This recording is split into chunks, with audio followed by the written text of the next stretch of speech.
Olá pessoal, tudo bem? Eu gostaria de começar esse vídeo agradecendo aos mais de 300 seguidores no YouTube. Muito bom, uma notícia muito boa para 2021. Gostaria de agradecer os seguidores também no Instagram, Facebook, LinkedIn. Esse canal, como eu sempre venho falando, é um canal que ele foi criado para troca de conhecimentos. Então eu dedico um pouco do meu tempo sem fins lucrativos, porque enfim, é um canal que não me rende nada financeiramente. O que eu quero dizer com isso? Significa que eu estou doando o meu tempo e a minha experiência para trocar experiências com você, né? Para ajudar você que está me assistindo, que está me seguindo aqui, né? E o que eu peço em troca, então, é que você, se você gostou, se você se interessa pelo conteúdo, compartilhe com amigos, com conhecidos, né? Para fazer esse conteúdo chegar a mais pessoas e a gente ajudar o máximo de pessoas possível, né? Compartilhar o conhecimento nesse segmento de hidráulica, de pneumática, de manutenção industrial, né, questões de segurança, que é o conteúdo ao qual eu sempre trabalho aqui com vocês, tá? Ao qual eu sempre estou divulgando aqui, enfim, é o conteúdo do meu dia a dia, né, pessoal? Então eu gostaria de agradecer você e fazer este pedido para você aqui em 2021, né? Começo de 2021. E é justamente sobre 2021 que eu gostaria de conversar com você. Esse ano de 2021 é um ano que começou agitado. Na verdade, o fim de 2020 já foi um ano um pouco agitado na questão de segurança, normas regulamentadoras. Eu gostaria de fazer breves comentários aqui no vídeo de hoje para você sobre isso, né? O que esperar de 2021 em relação às normas? O Brasil ele vem passando aí por uma crise, na verdade o mundo vem passando por uma crise de saúde, né? E agora estamos caminhando para o fim da pandemia da Covid-19 e automaticamente a economia mundial sofreu e o Brasil não descolou disso, né? Porém o Brasil vem sofrendo ou não sofrendo, não é o termo correto, mas ele vem apresentando uma forte recuperação, porque recuperação não é um sofrimento, né? Então ele vem apresentando uma recuperação econômica e isso é muito bom, tá, pessoal? A atividade econômica no Brasil, lógico, em diferentes partes do Brasil, alguns estados se despontam um pouco mais, enfim, mas ela vem sofrendo, ela vem tendo um acréscimo, um crescimento, e isso é muito bom. Tá? Então esse crescimento, segundo o ministro da Economia, um crescimento em V, né? Não foi tanto em V, mas foi um crescimento muito bom. Ele está sendo um crescimento gradual, mas muito bom. Esse crescimento, ele acendeu um alerta ao Ministério do Trabalho, enfim, Ministério Público, que fez no fim de 2020 uma intensificação na fiscalização em relação às normas regulamentadoras, tá? Pelo menos na região onde eu atuo, onde eu acabo trabalhando e atendendo um pouco mais, eu vi isso na prática, pude presenciar essa presença do Ministério do Trabalho, do Ministério Público um pouco mais intensa dentro da indústria, fiscalizando e exigindo a adequação de algumas máquinas em relação a algumas normas, tá, pessoal? Então, o que a gente pode esperar para 2021, tá? 2021, pessoal, vai ser um ano onde a gente vai ter que atuar forte, tá? É lógico, dentro da condição de cada empresa, porque eu sei que a gente vem de uma recuperação econômica, então cada empresa sabe e conhece a sua saúde financeira, mas vai ter que, no mínimo, trabalhar um planejamento, tá? E as ações possíveis, tá? Em relação a basicamente 3 normas principais, tá? Que caminham juntas. É bom eu ressaltar isso aqui porque eu estou falando das 3 normas porque elas caminham juntas. Quais são essas normas? NR12, NR13 e NR17, tá, pessoal? NR12 uma norma já em evidência, e NR12 e NR13, tá? Mas vamos começar pela NR12, que é uma norma mais polêmica, né? Uma norma mais em evidência já desde o ano de 2010, quando houve aquela portaria mais intensa, né? Atualizando a norma, e de lá para cá foram várias portarias, e a NR12 vem se atualizando. A notícia boa é que ela vem se flexibilizando também.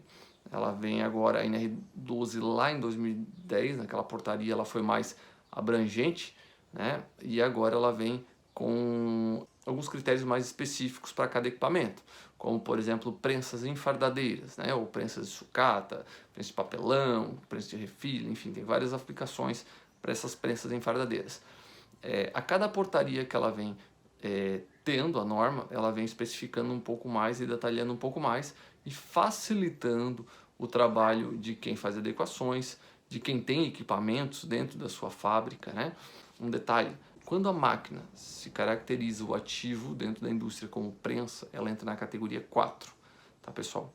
Categoria 4 de segurança, automaticamente, vou falar especificamente da hidráulica, ela precisa contemplar um bloco de segurança com alguns critérios, como por exemplo redundância de válvulas, válvulas com monitoramento dinâmico, válvulas certificadas e mais alguns critérios que convido você então a assistir a um vídeo anterior que eu fiz sobre NR12 em hidráulica. Lá eu especifico bastante detalhes sobre a hidráulica e quais são os requisitos e o que precisa ser feito de adequação hidráulica em relação a bloco de segurança, enfim. Mas, especificamente as prensas enfardadeiras, elas são máquinas com um custo relativamente baixo. O que eu digo relativamente baixo? Uma máquina dessa, no passado, ela chegava a custar de 20, 30 mil reais, tá? Sem adequações, lógico. Então, não teria como você aplicar um bloco de segurança hidráulico numa máquina dessa que custaria 70%, 80% do preço da máquina. Então, inviabilizaria. O que aconteceu com a norma, então? Ela flexibilizou e ela veio, então, detalhando com os critérios para adequação e ela, então, ela permite, de acordo com alguns conjuntos de fatores, você não aplicar o bloco de segurança numa prensa enfardadeira. Você pode, então, aplicar o que? Válvula de retenção pilotada no cilindro para evitar o movimento de descida do cilindro, né, de prensagem. Você, como você não vai ter monitoramento nessa válvula de retenção pilotada, porque ela é uma válvula mecânica hidráulica ou hidráulica mecânica, você então vai ter que monitorar o motor elétrico, a unidade de força, né? Você vai ter que monitorar o que aciona a bomba hidráulica, na sua grande maioria, não posso dizer 100% porque eu não conheço todas as máquinas no Brasil, mas todas que eu vi até hoje, prensas enfardadeiras são acionadas, a bomba é acionada por motor elétrico, então você vai automaticamente ter que monitorar esse motor com redundância no acionamento do motor elétrico, né? A norma pede que você crie um dispositivo de extração de fardo, então tudo isso são detalhes que a norma foi criando para facilitar e baratear o custo da adequação de uma prensa enfardadeira. E automaticamente tem vários critérios e vários equipamentos que a norma foi flexibilizando, aumentando o nível de informação. Isso facilita muito as adequações, tá, pessoal? Então, a norma NR12 é uma norma muito importante, tá? Ela vai estar em uma evidência muito grande esse ano e não existe como a gente adequar NR12 sem fazer NR13, NR13 sem fazer NR12.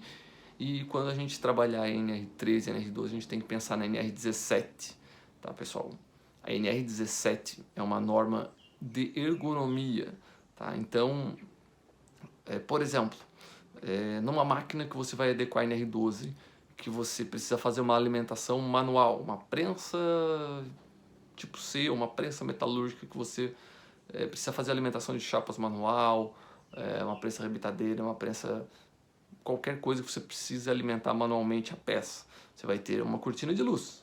Automaticamente você vai ter uma cortina de luz, tá?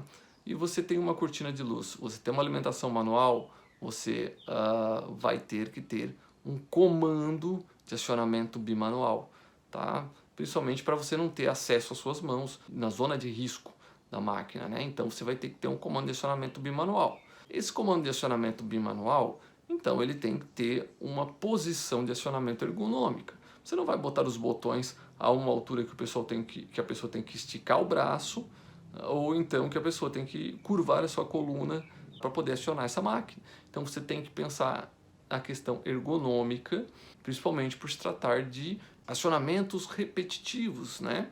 Então, uma máquina que vai trabalhar 8 ou 24 horas por dia, vamos por 8 horas por dia, e um operador lá acionando a máquina, são vários acionamentos. Então, ele vai ter que, esse acionamento tem que ter uma posição ergonômica e assim sucessivamente.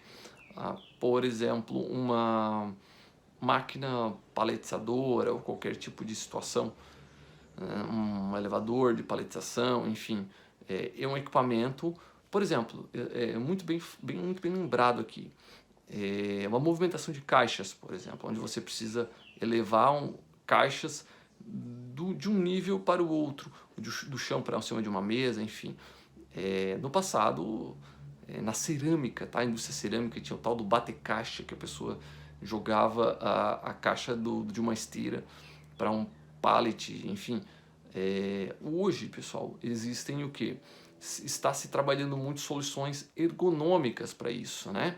Uma plataforma elevatória para uma mesa de elevação para facilitar essa movimentação da carga do piso para cima de uma esteira para o piso, ou seja, diferença, desníveis na movimentação da carga. Então, uma plataforma elevatória, robôs de paletização, tudo isso vem em busca da NR17, eliminar esforços na linha de trabalho e melhorar a ergonomia. Até porque, pessoal, a ergonomia ela é uma questão até mesmo de mão de obra, tá? De eficiência. Porque é inevitável, se você tem um operador ou qualquer pessoa fazendo um movimento de uma carga, por exemplo, de uma caixa, né? Vamos supor que a pessoa tem lá uma caixa para deslocar de uma linha para outra de produção. Então, no começo do dia, ela vai movimentar a caixa com uma certa velocidade.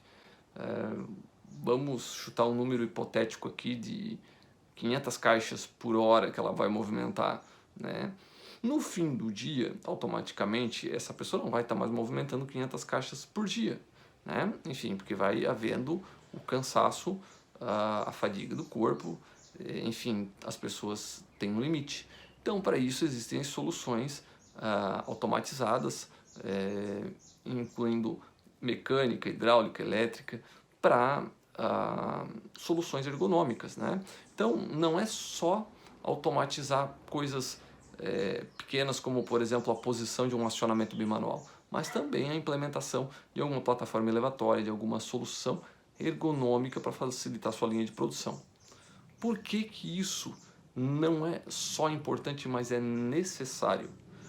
Porque se você não automatizar a sua fábrica e não criar soluções ergonômicas, isso tudo faz parte da NR17, você não vai ter mão de obra para trabalhar dentro da sua fábrica, tá, pessoal? Porque um dos grandes problemas que a gente vem enfrentando agora no começo de 2021, tá? Isso é possível observar, é só você abrir um jornal, você abrir qualquer rede social, você assistir a televisão, você escutar uma emissora de rádio, você vai ver, você passar na frente de empresas, você vai ver, tem cartazes com lista de vagas de emprego, tem emissoras de rádio anunciando, isso está em todas as redes sociais, as empresas estão numa busca frenética por mão de obra para a linha de produção, porque realmente está faltando, tem empresas que faltam em todos os setores, tá, pessoal?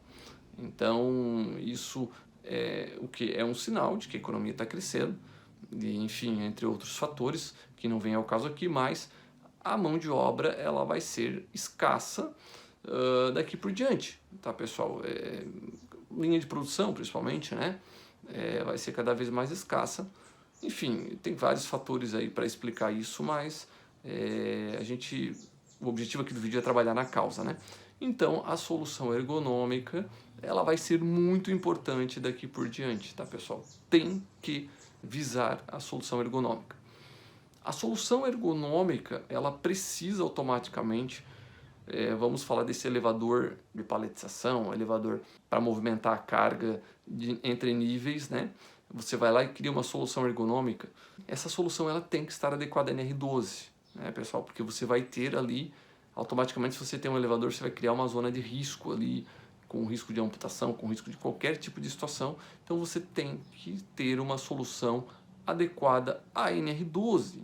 Você vai criar uma solução para NR17, você vai criar um equipamento, então você precisa criar ele adequado à NR12, protegendo zona de risco, enfim, vários critérios aí devem ser levados em consideração. Dentro da parte hidráulica, por exemplo, você precisa proteger o movimento espontâneo da carga aplicando válvulas de retenção no pé de um cilindro ou qualquer outra solução, monitorar a hidráulica, qualquer outra situação que você precise fazer, tá? Mas você precisa trabalhar a NR12 junto dessa solução de NR17, tá? Então, todas caminham junto, tá, pessoal? Eu vou puxar aqui um gancho e falar da NR13 mais isoladamente. A NR13 é uma norma que tem sua fiscalização não integrada, mas só por NR13 ela já existe uma fiscalização. Integrada também, mas só por NR13 já existe a fiscalização. NR13, pessoal, ela trata o que? De vasos de pressão, tá? Segurança em vasos de pressão. Vasos de pressão a gente pode caracterizar como reservatório de ar pneumático, reservatório de caldeiras, né, de vapor, acumuladores hidropneumáticos, acumuladores hidráulicos, né? Então, pessoal, tudo isso entra na categoria de vaso de pressão. Na verdade, são reservatórios que servem para armazenar ar ou óleo ou, enfim, fluidos ou gases a uma média alta pressão, tá? Então, esses vasos geralmente têm formatos cilíndricos, né? Até mesmo para suportar essa pressão interna, e eles precisam passar por inspeções periódicas, né? Então, um equipamento novo ele precisa ter uma série de documentação, de databooks, e depois você precisa executar as manutenções e inspeções periódicas, tá? Dessas inspeções você tem alguns, posso citar alguns testes aqui, tá, pessoal? Como, por exemplo, um teste do vaso em relação à espessura de parede, né? O teste ultrassônico que se faz, o teste hidrostático que se faz do vaso. Esses são os principais testes que se fazem em relação ao vaso. Por quê? Porque o vaso ele vai sofrendo ao longo do tempo desgaste de material, de parede, principalmente quando se trata de reservatórios de ar comprimido, sendo que nós não temos no Brasil, eu não posso falar em relação à questão mundial, mas posso falar em relação ao Brasil, nós temos aí redes de ar pneumática, geração de ar comprimido com um grande percentual de umidade, tá? Então essa umidade ela condensa dentro do reservatório, essa umidade, esse ar úmido, ele está em contato com a parede de reservatório e isso vai oxidando a parede de reservatório também. Por quê? Porque a maioria dos reservatórios eles tem sua construção em aço carbono, né? Reservatório em aço inox é muito difícil você encontrar. Então a maioria dos reservatórios tem sua construção em aço carbono. E ao longo do tempo ele vai tendo oxidação, ele vai perdendo parede, enfim. Então é preciso fazer uma inspeção anual, uma inspeção periódica, aliás, desculpa, para medição de espessura de parede, né? Isso se faz através de instrumento ultrassônico. Outro teste para fazer o monitoramento é o teste hidrostático, onde você submete o vaso a uma determinada pressão, a pressão a PMTA, né, que é a pressão máxima de trabalho. Então você submete o vaso a uma determinada pressão e você faz esse ensaio hidrostático dele. Além disso, pessoal, eu aqui reconheço que eu não sou, minha área não é a área de inspeção NR13, tá? Então tem muitos detalhes além disso. Eu estou aqui falando de uma forma genérica, tá, pessoal? Então, quem estiver me assistindo aí que trabalha com NR13 aí, pode deixar nos comentários aí também, enfim, o que eu estou deixando passar aqui tem muita coisa, então eu estou sendo genérico, não vou me adentrar no assunto de NR13 em detalhes, tá? Porque o objetivo aqui não é esse, o objetivo aqui é eu passar para você a importância, a relação dessas normas com 2021. Tá? Então, além da inspeção do vaso, tem outras questões importantes como a parte de instrumentação, por exemplo, válvulas de segurança. Quando a gente fala de caldeira e reservatório de ar comprimido, geralmente essas válvulas ficam na parte superior. Então nós temos válvulas lá de máxima pressão, válvula de alívio, nós temos manômetro, esses manômetros precisam ser calibrados, essas válvulas precisam ser calibradas, tá? Nós temos pressostatos, então nós temos a linha de instrumentação para monitorar a pressão, tá? Agora, eu queria falar especificamente do que eu tenho mais foco, que é a NR13 no sistema hidráulico, em acumuladores hidráulicos, tá? Então, pessoal, além dos ensaios do vaso dos acumuladores hidráulicos, tá? Existe uma necessidade de você aplicar, porque no acumulador hidráulico você não consegue colocar uma válvula de alívio ou um manômetro no próprio vaso. Então, existem o que? Existem válvulas ou blocos de segurança que são acoplados diretamente ao acumulador hidráulico, tá? Para monitorar o que? A linha de pressão de óleo e a linha de pressão do gás, tá? Mais especificamente, com mais ênfase e com fundamental, monitorar a linha de pressão de óleo, tá? Então você faz o que? Você insere esse bloco, que ele tem uma função, algumas funções específicas, como por exemplo, garantir a segurança de máxima pressão do acumulador através de uma válvula regulador de pressão, válvula de alívio, que ela fica, é uma válvula que ela é certificada, tá, calibrada e certificada. Você tem uma válvula para isolar o acumulador do sistema hidráulico e outra válvula para fazer uma descarga do fluido para tanque. Por que essa descarga? Para você despressurizar o acumulador quando de uma eventual manutenção, né? Então você vai fazer uma manutenção, você vai fazer uma intervenção na máquina, você descarrega o acumulador, porque o acumulador pressurizado ele pode gerar um movimento espontâneo, por exemplo, de um cilindro, e isso causar um acidente. Então você precisa realmente isolar o acumulador e despressurizar ele para tanque, tá? Então esse bloco tem essas funções, além de você aplicar nesse bloco um manômetro também com certificado de calibração, para garantir que o instrumento está medindo corretamente. Ali você pode aplicar uma tomada de pressão para monitoramento. Enfim, você pode ter algumas séries de configurações nesses blocos. Tá? Esses acionamentos, essa descarga de acumulador, ela pode ser feita através de válvulas manuais ou então através de válvula eletroválvula, né?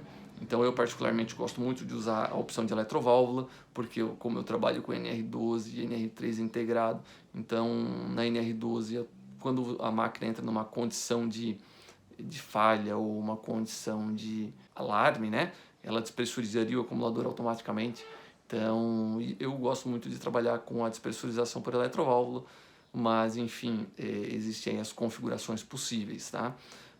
Esses blocos eles são montados nos acumuladores de acordo com seus tamanhos, com vazão de processo. Então tem aí como configurar esses blocos, essas válvulas de segurança, tá, pessoal? Então isso é uma coisa que eu faço e eu realmente onde eu tenho um pouco mais de conhecimento no assunto, tá? Além de você monitorar e você garantir a segurança no processo hidráulico, você também tem como garantir a segurança na linha de gás, tá? Na calibração. Você também tem válvula de alívio que você pode aplicar na linha de gás, você pode monitorar também a linha de gás, tá?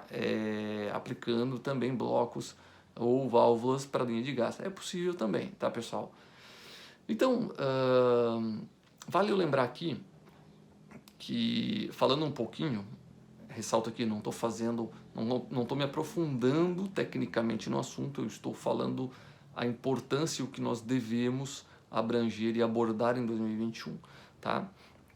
Então, falando um pouquinho mais da NR13, tá? Eu posso fazer um conteúdo especificamente da NR13, né? Existe uma fórmula que você determina através da pressão e do tamanho do vaso, você vai encontrar um número, e esse número ele vai determinar se o vaso se enquadra ou não dentro de uma inspeção, uma necessidade de inspeção.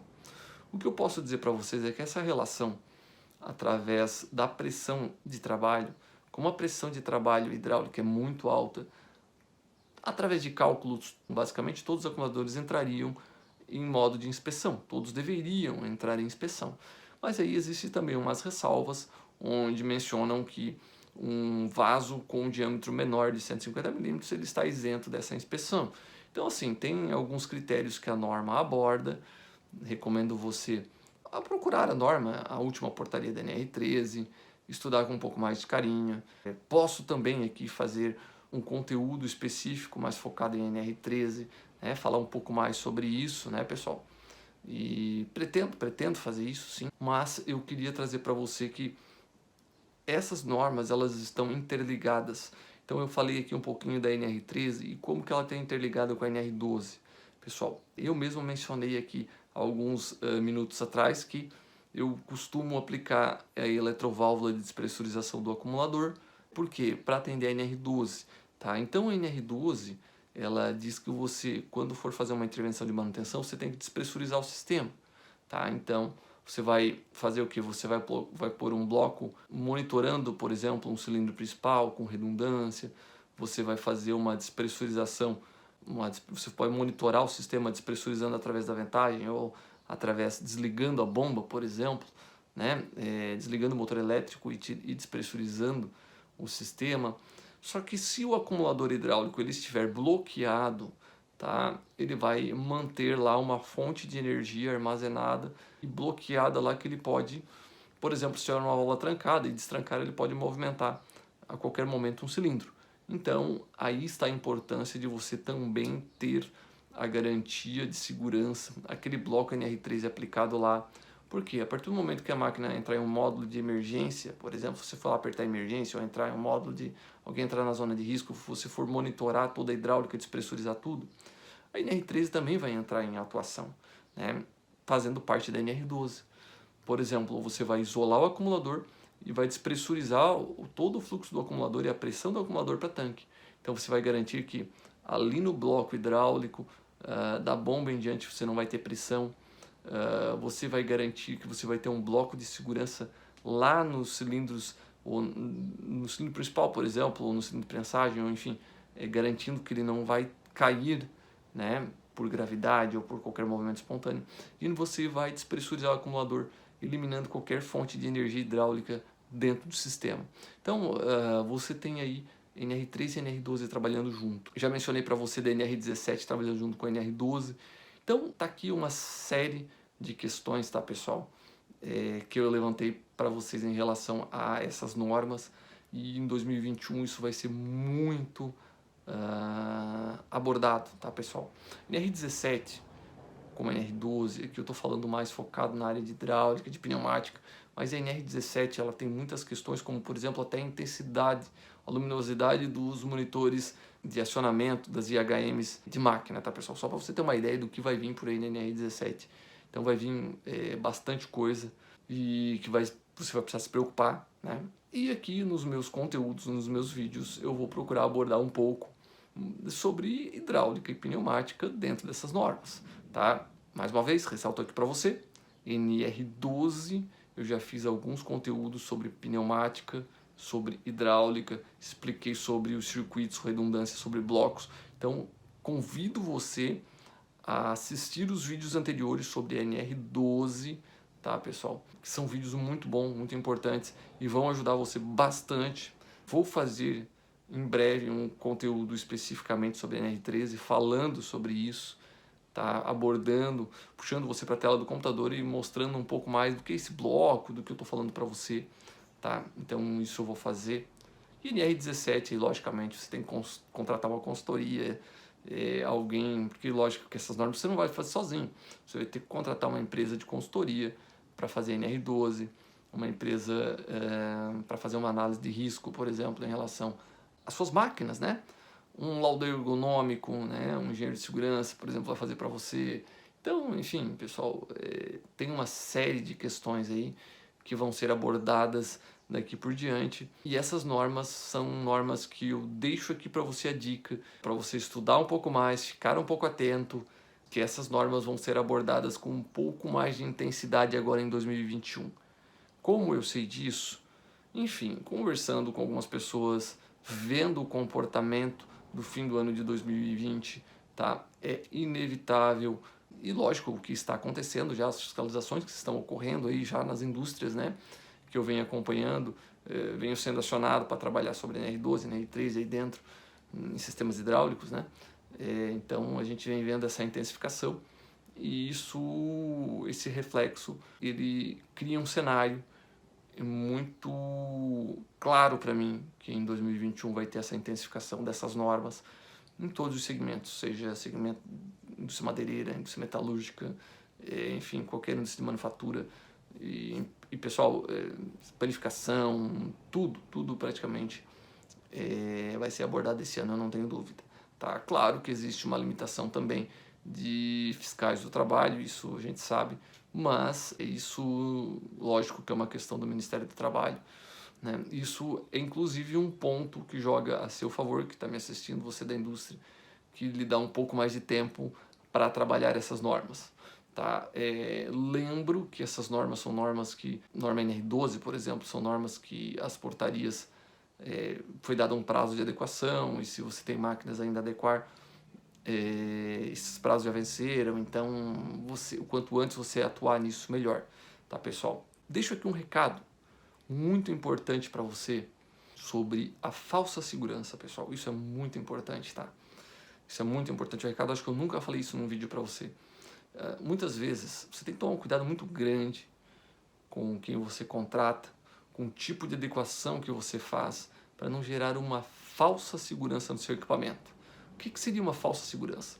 É você fazer uma adequação parcial, uma adequação errada, você fazer alguma intervenção entendendo que sua máquina está adequada e não está. Se você for comprar uma máquina nova, inspecionar essa máquina, acionar um especialista, por exemplo, alguém que conheça de equipamentos e de normas, para estudar junto com você se essa máquina tem os requisitos da NR12, da NR13, porque depois, pessoal, você vai ser responsabilizado, tá? Você aqui que é empresário, você que é responsável por setor, por equipe, enfim, o problema vai recair sobre você primeiro, tá? Você tem que saber o que você está comprando, e isso está na norma, você tem que saber o que você está comprando. Então, é importante você estudar antes de comprar se a sua máquina realmente está adequada, tá, pessoal? Por que eu falo isso? Por que eu estou fazendo esse alerta? Porque não sei se isso está acontecendo ainda, tá? Mas já aconteceu no passado, tá? Enfim, algumas empresas importarem máquinas da China, ter atravessadores aí, né? Importando máquinas da China, fazendo um paliativo e dizendo que está adequada a NR12, quando na realidade não está adequada a NR12. E por que eu estou falando isso? Porque, pessoal, a coisa mais cômica que já aconteceu no passado foi empresas que importaram máquinas injetoras, enfim, da China, aplicaram ali uma maquiagem na máquina e levaram essas máquinas para feira, pessoal. Então, teve máquinas sendo autuadas, empresas sendo autuadas em feiras, tá? Então, pessoal, chega a ser o cúmulo do ridículo, né? Uma máquina ser autuada numa feira por não estar adequada à NR12, tá, pessoal? Então, esse era o recado de hoje que eu gostaria de deixar aqui para você, a relação das normas de segurança em relação ao ano de 2021.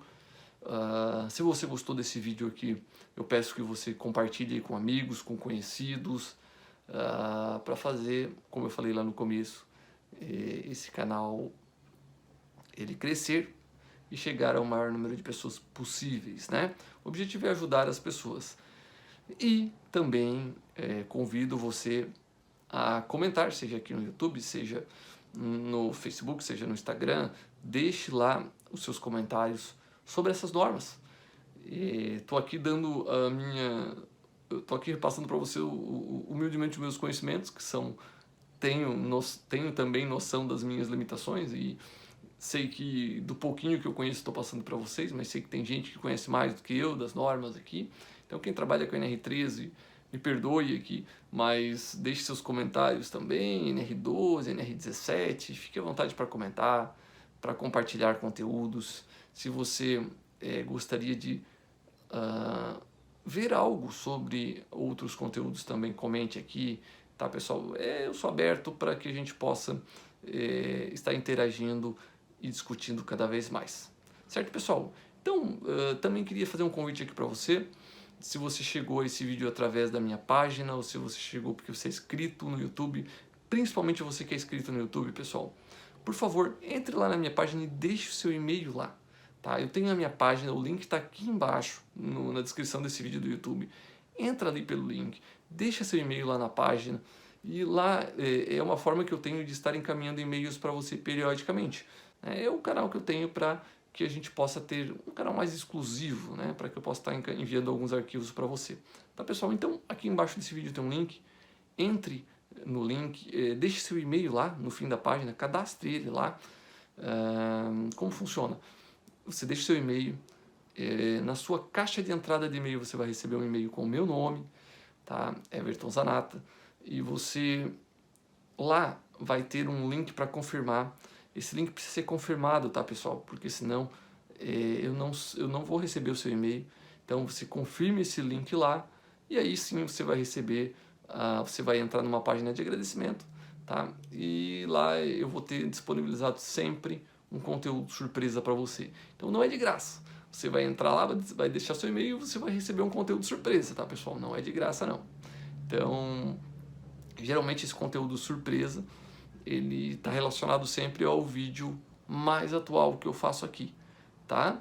Então, por exemplo, o conteúdo surpresa, se você entrar, do último vídeo que eu fiz foi sobre diagnóstico, né? Então você vai ter um conteúdo lá específico de diagnóstico lá, surpresa, que você vai poder fazer o download.